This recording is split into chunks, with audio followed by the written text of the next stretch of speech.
Ambassador, Congressman, Governor, Mr. Secretary, Bill.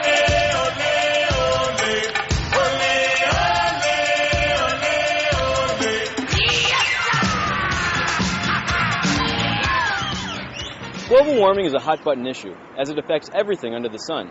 I'm here today in downtown Manchester, New Hampshire, where the Clean Air Cool Planet Coalition is hosting a summit on global warming, which has attracted a hodgepodge of presidential candidates.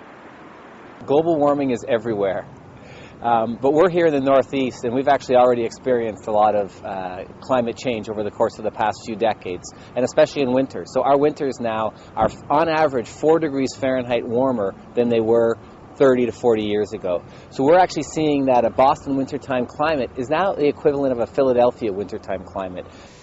Over 500 people attended the conference at the Radisson Hotel. The group consisted of students, activists, scientists, business leaders, and politicians.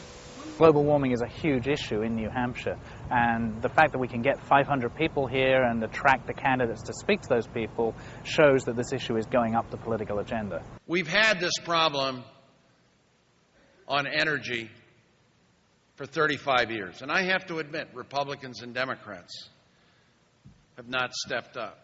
But suppose we are wrong, and there's no such thing as climate change or global warming. Suppose we are wrong, and yet we do the things necessary to reduce greenhouse gas emissions, clean technologies, all of the steps that we all know need to be taken.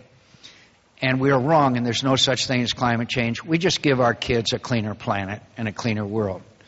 But suppose we are right and do nothing. Suppose we are right and do nothing. The quality of our air, our water, that the land itself is so polluted in so many places that it raises serious questions as to the impact on human health, on the health of all species. And that's why all of us, I believe, need to practice the Boy Scout rule that I learned when I was a kid growing up in Hope, Arkansas, that you leave your campsite in better shape than you found it. And you don't have a right to just mess things up. The leading Democratic candidates in the race were not present, but volunteers from Hillary Clinton and Barack Obama's campaign set up tables in the lobby. Although he's not even in the race, Al Gore supporters showed up at the conference in attempts to draft the former VP into a possible presidential run.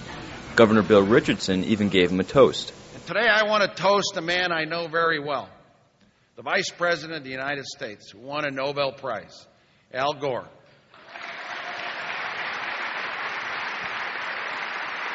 And I just hope he doesn't get into this race, though.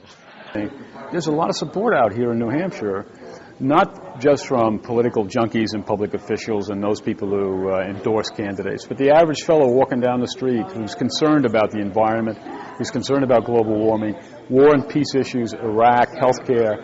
It's not just global warming issues, which is Al Gore's signature issue.